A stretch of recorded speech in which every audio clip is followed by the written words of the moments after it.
Hari kedua pencarian korban longsor Cisarua, Kabupaten Bandung Barat, total 25 kantong jenazah berhasil dievakuasi oleh tim SAR dari lokasi. Total 11 korban berhasil diidentifikasi. Polisi berhasil mengidentifikasi 11 korban hilang di Cisarua, Kabupaten Bandung Barat, dan hingga saat ini tim DVI Polri masih melakukan proses identifikasi terhadap 14 jenazah korban longsor. Pencarian korban akan kembali dilanjutkan pada Senin pagi.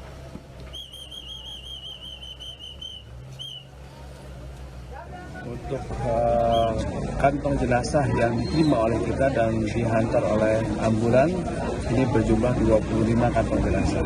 Untuk yang berhasil diidentifikasi yaitu 11 orang, 11 orang yang sudah kita rilis, dan sisanya kita akan melakukan kegiatan postmortem, antemortem di pos DVI ini. Dan berikut merupakan video dari akun media sosial Gubernur Jawa Barat, Deddy Mulyadi, yang menampilkan pemandangan wilayah Pasir Langu, Kecamatan Cisarua, Bandung Barat, sebelum dan sesudah terjadi bencana longsor. Nampak rumah dan perkebunan warga sebelum tertimbun longsoran pada Sabtu dini hari.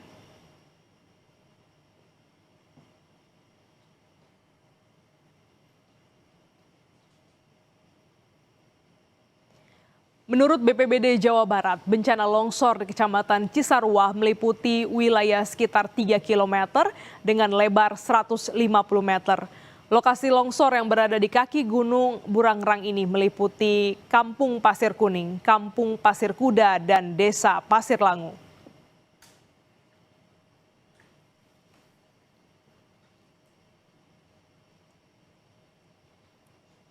Dua bulan pasca bencana banjir dan tanah longsor, warga Kampung Durian, Aceh Tami yang masih bertahan di pengungsian, mereka berharap dapat segera direlokasi.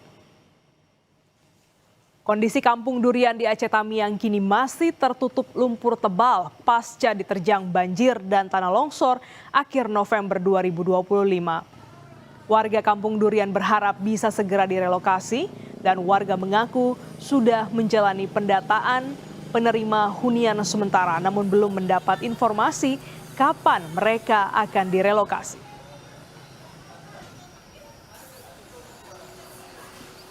Tanggapannya ya Ibu, setujulah direlokasi daripada harus tiap tahun kena dampak banjir begini.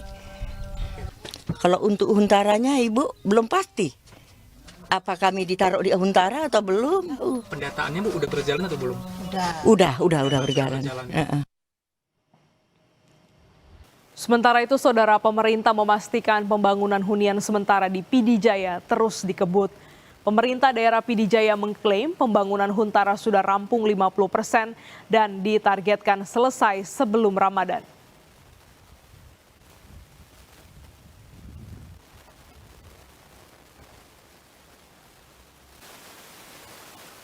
Palang Merah Indonesia atau PMI Jember, Jawa Timur menggelar donor darah di pusat perbelanjaan berhadiah souvenir dan minyak goreng untuk memenuhi ketersediaan stok darah di bulan Ramadan. Hal ini untuk menarik minat pendonor yang sebagian besar kalangan emak-emak yang sedang berbelanja.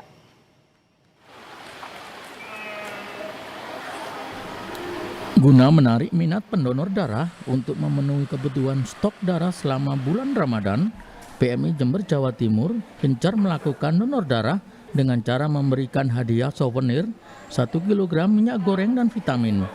Salah satunya digelar di pusat perbelanjaan di Kecamatan Kaliwates, Jember, Jawa Timur dengan sasaran pengunjung, karyawan, dan karyawati. Selain itu, PMI Jember juga memberikan layanan pemeriksaan kondisi para pendonor, tekanan darah, dan edukasi manfaat donor darah secara rutin bagi kesehatan. Hadiah apa ini? Hadiah ini ada rider, terus ada minuman sama dapat minyak. Gimana ya tanggapannya? Donor darah dapat minyak goreng. Senang, alhamdulillah senang.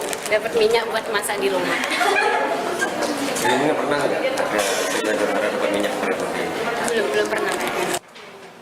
Hadiah minyak goreng menjadi salah satu pemikat pendonor karena selama ini sebagian besar pendonor dari kalangan ibu rumah tangga. Aksi donor darah ini juga untuk ketersediaan darah selama bulan Ramadan. Secara statistik, yang donor itu paling banyak mayoritas ibu-ibu. Sehingga untuk menarik perhatian masyarakat untuk berdonor, ya ada tambahan souvenir kalender, kemudian ada souvenir sembako. Targetnya berapa, Pak? Ini untuk Ramadan 3.500 hingga 4.000 kantong dibutuhkan untuk ketersediaan darah. Palang Merah Indonesia membutuhkan antara 3.500 hingga 4.000 kantong darah selama bulan Ramadan untuk memenuhi kebutuhan warga di Jember dan sekitarnya. Selain menggelar aksi donor darah di pusat perbelanjaan, juga digelar di lokasi organisasi kemasyarakatan, keagamaan, kantor pemerintahan, dan swasta. Hernawan Mustika, Kompas TV Jember, Jawa Timur. Kemenhaj Kanwil Sumsel berhasil melampaui target pelunasan BPIH. Bagaimana cara dan upaya memenuhi target pelunasan tersebut? Simak pembahasannya bersama perwakilan kantor wilayah Kementerian Haji Sumsel usai jeda.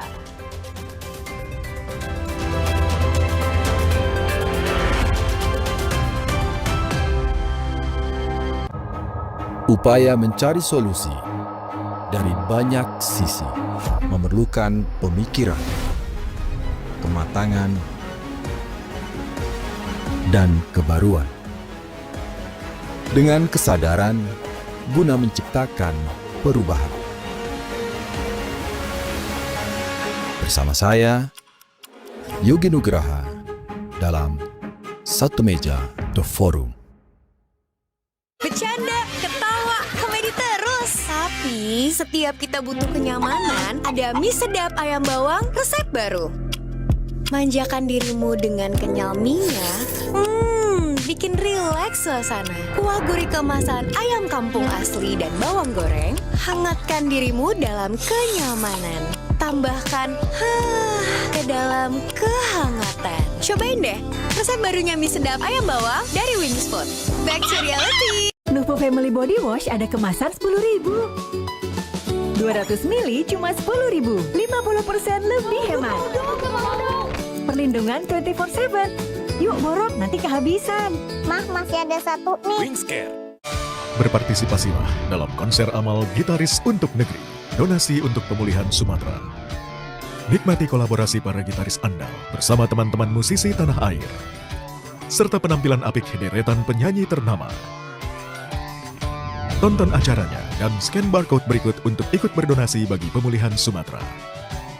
Konser amal Gitaris untuk Negeri, Senin 26 Januari, pukul 8:30 malam. Loh, di Kompas TV. Asik promo asik kemasan 2000. Kecap sedap kedelai hitam spesial pilihanku. Makan sedap makin mantap cuma 2000. Beli 3 gratis 1. Kecap sedap kedelai hitam spesial, beli 3 gratis 1.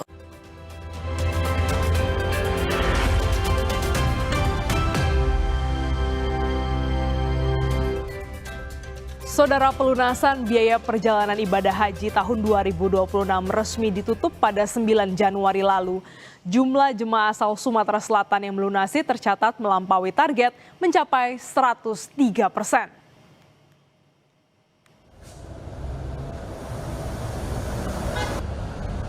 Pada tahap pertama pelunasan biaya perjalanan ibadah haji tahun 2026 baru 73% atau sebanyak 4.500 calon jemaah dari total kuota haji Sumatera Selatan. Untuk memenuhi kuota 5.840 jemaah dibuka kuota cadangan untuk 2.358 calon jemaah.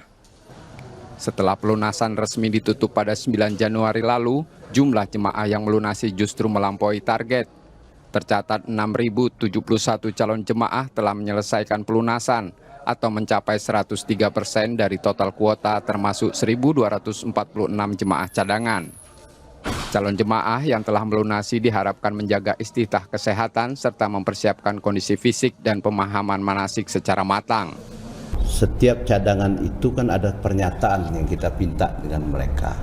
Karena tidak semua cadangan itu bisa kita berangkatkan.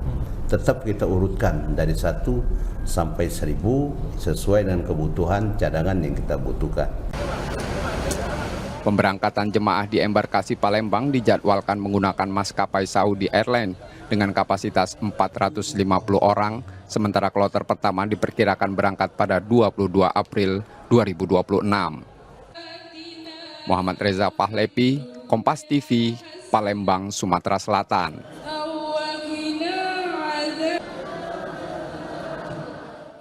Kemenhaj Kanwil Sumatera Selatan berhasil melampaui target pelunasan BPIH. Bagaimana cara dan juga upaya memenuhi target pelunasan tersebut?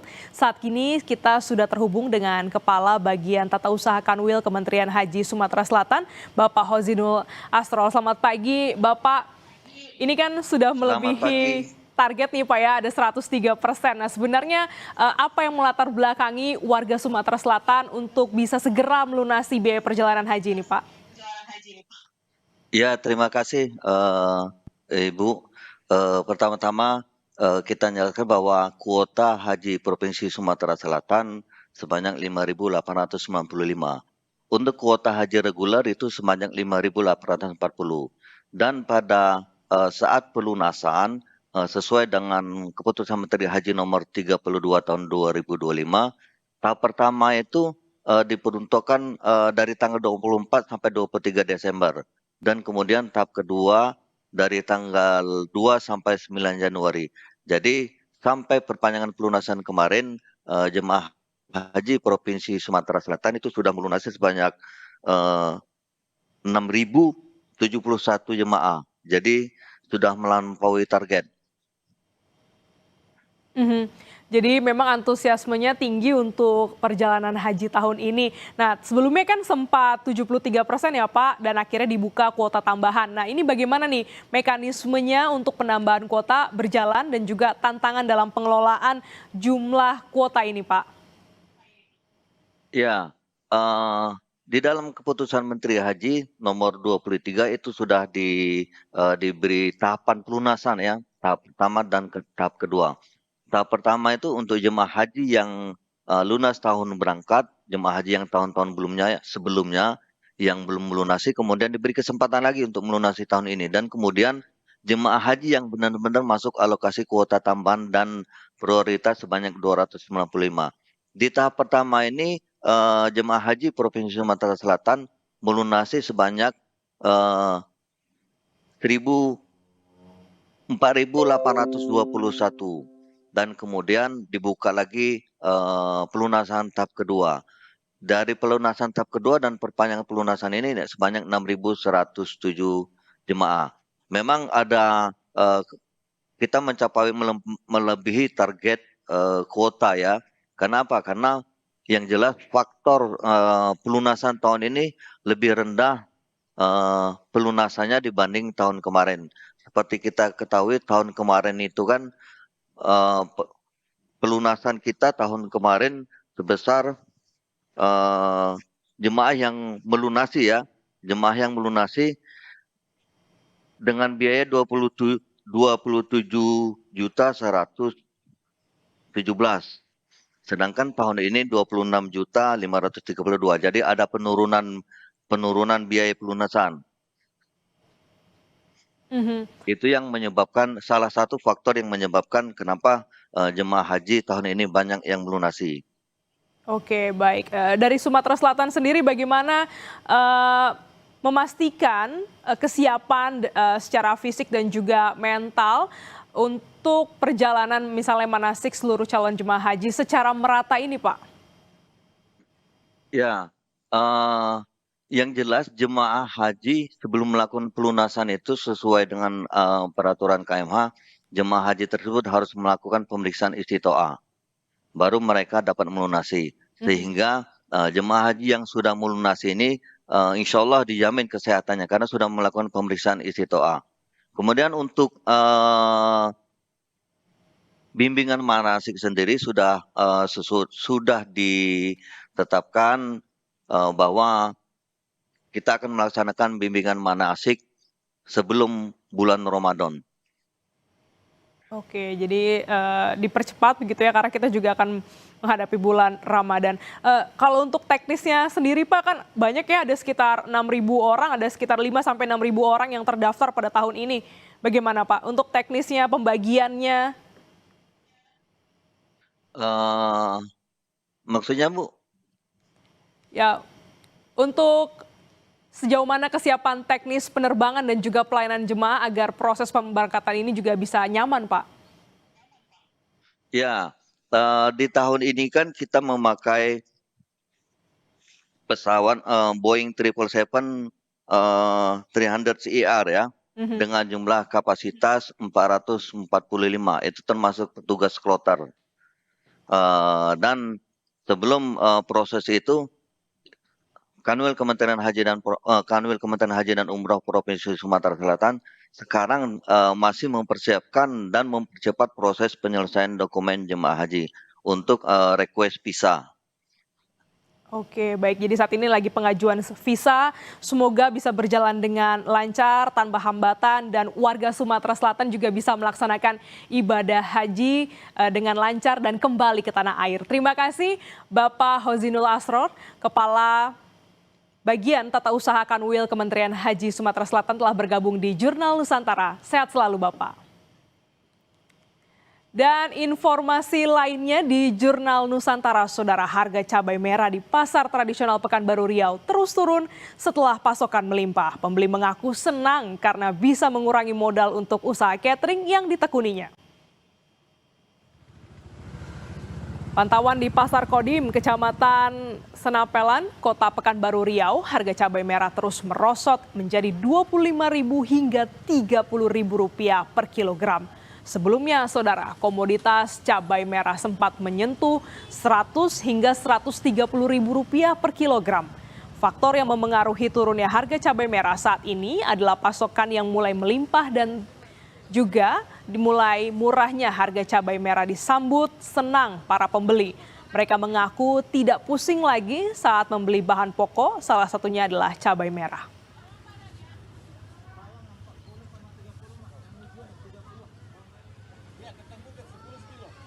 Cabainya tadi berapa, Bu? 30. 30. Biasanya berapa, Bu?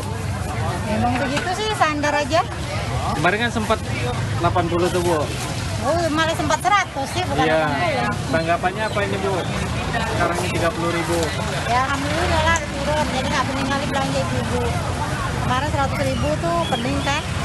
Beli cabai aja tuh 100.000, belum bawang putih, bawang merah, tomat.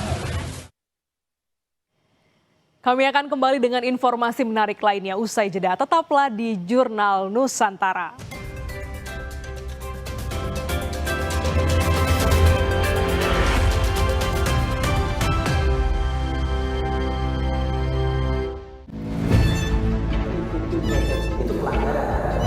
Zamannya sekarang perilaku korup ada di BUMN kita. Jangan lompat ke kesimpulan tanpa menjelaskan dirinya. Saya anak buahnya Prabowo. Gaji tidak naik ya? Hanya 5.000 orang. Bahwa hal tersebut tidak boleh. Bola Liar setiap Jumat pukul 8:30 malam live di Kompas TV. Sofra Citrus baru. Ger, aromanya bikin badan segar anti enak. Sofra Citrus dari lemon oil, ada hot lock system. Sofra Citrus anti enak, badan segar bugar. Ger. Masak apa ya, Bang? Mau masak enak, pakai kecap sedap kedelai hitam spesial. Cuma 1.000 bisa masak enak. Wah, ada bonus resep Chef Wilkos. 1.000 jadi gudang bakar parape. Kecap sedap kedelai hitam spesial sachet. Beli 1 leceng gratis kotak makan. Bercanda, ketawa, komedi terus. Tapi setiap kita butuh kenyamanan, ada mie sedap ayam bawang resep baru.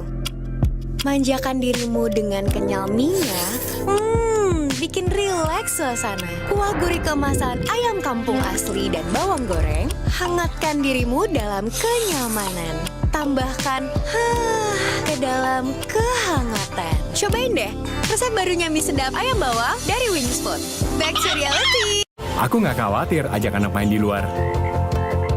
Ada Nuvo Family memberi perlindungan two-step sehat. Dengan formula triple antibakterial, perlindungan menyeluruh 24/7. Percaya pada Nuvo Family, perlindungan 24/7. Wingscare. Mudik Momen yang selalu istimewa bagi jutaan masyarakat Indonesia dan setiap tahunnya jumlah pemudik selalu meningkat. Sejauh mana kesiapan para stakeholder dalam menjamin penyelenggaraan mudik 2026 yang aman dan nyaman? Temukan jawabannya dan ketahui kesiapan infrastruktur serta strategi pengamanan jalur darat, laut, dan udara dalam forum diskusi yang akurat, kredibel, dan inspiratif bersama para pemangku kepentingan utama permudikan. Mudik Outlook 2026, Selasa 27 Januari pukul 9:30 malam di Kompas TV.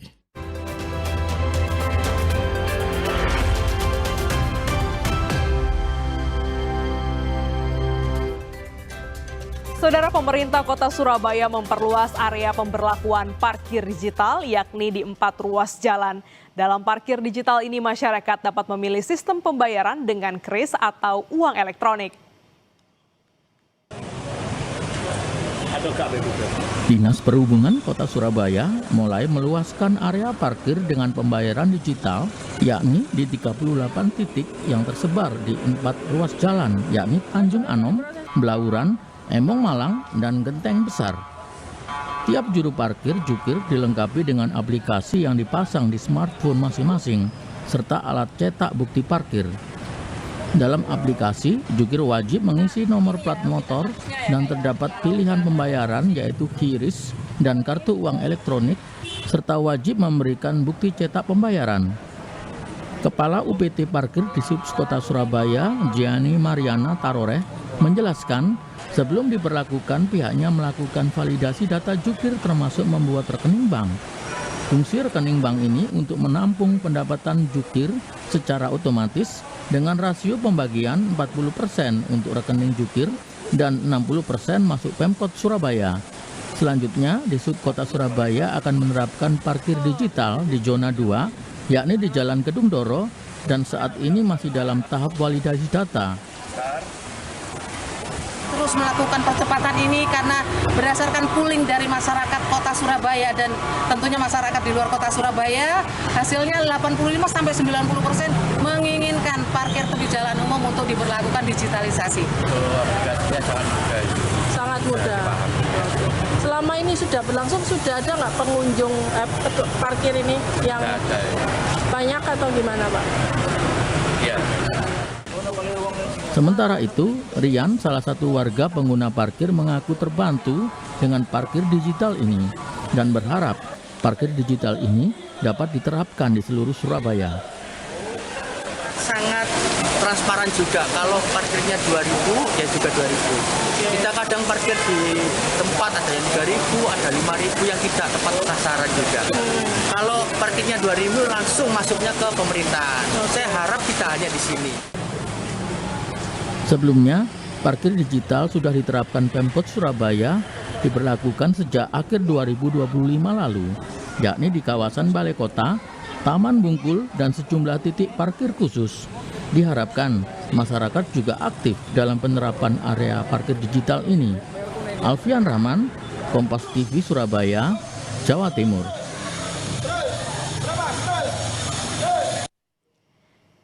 Saudara, ada bangunan peninggalan Inggris di Bengkulu yang menarik wisatawan, yakni Benteng Marlborough.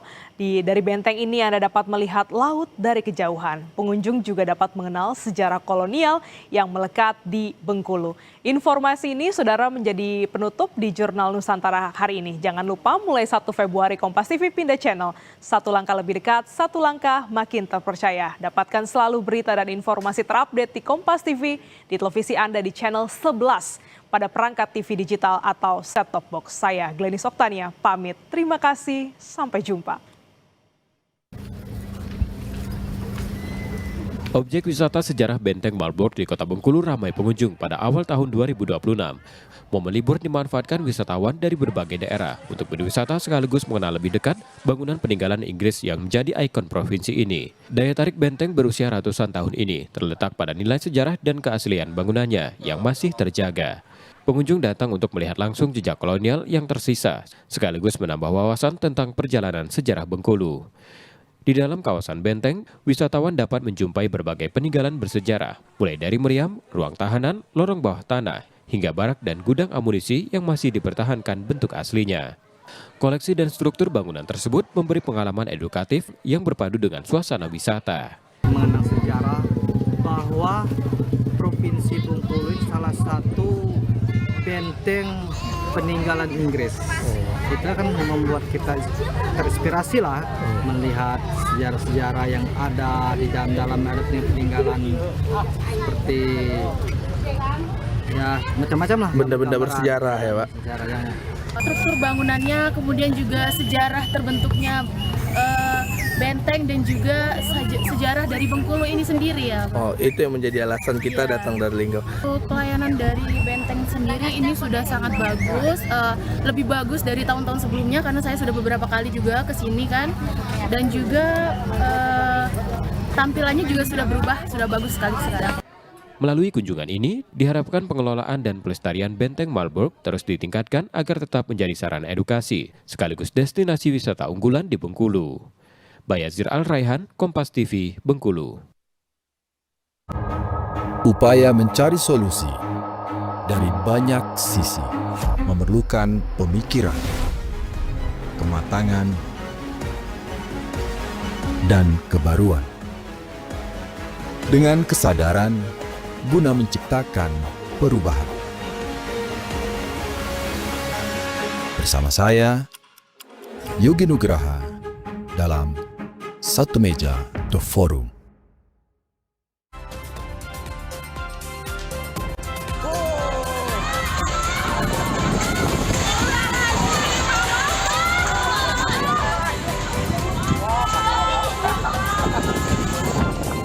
Angin kencang melanda wilayah Sukabumi, Jawa Barat mengakibatkan atap sekolah rusak terangkat diterjang angin. Kejadian ini sempat membuat panik warga karena khawatir menimpa permukiman.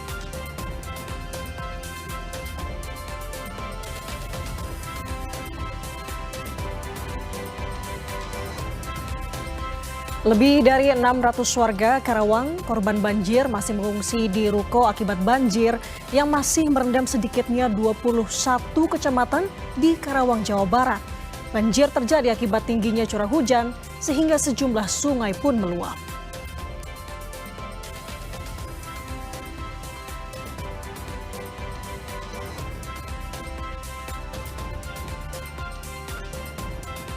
Pencarian korban longsor Desa Pasir Langu, Bandung Barat hari Senin pagi ini kembali dilanjutkan. Hingga Minggu sore, tim SAR gabungan telah mengevakuasi 25 kantong jenazah untuk diidentifikasi. Lantas bagaimana supaya proses pencarian korban longsor bisa maksimal di tengah ancaman cuaca buruk? Kami hadirkan dialognya di pagi hari ini.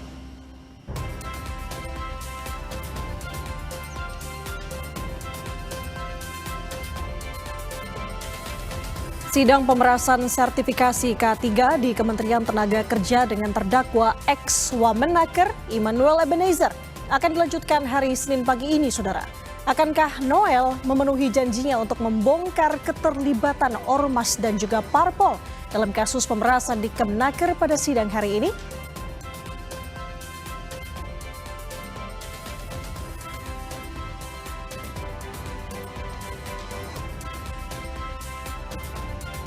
Emas kian bersinar, tak berhenti mencetak rekor harga tertinggi. Bahkan di sejumlah daerah, harga emas dilaporkan telah diperdagangkan di atas 3 juta rupiah per gram.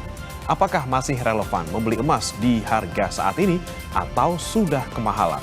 Nanti Kompas Bisnis akan mengulasnya.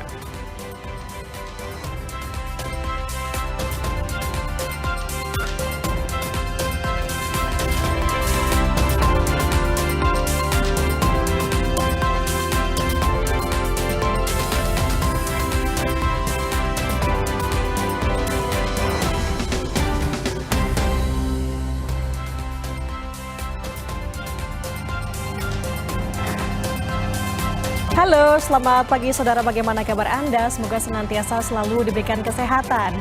Hari ini, pagi ini di tanggal 26 Januari 2026, kami kembali menemani Anda di Sapa Indonesia Pagi. Kali ini bersama saya Nanda Aprilia. Dan saya Preman Atenaya. Sejumlah informasi menarik dan juga penting akan kami hadirkan untuk Anda. Termasuk kita akan update bagaimana pencarian korban bencana longsor yang terjadi di Kabupaten Bandung Barat ya Nanda ya. Dan seperti juga di halaman utama harian Kompas hari ini di mana masih ada 80 orang yang masih dicari di Desa Pasir Langu, Kecamatan Cisarua, Kabupaten Bandung Barat ya. Dan memang dari hari Sabtu kejadian di dini hari, kemudian hari Minggu, dan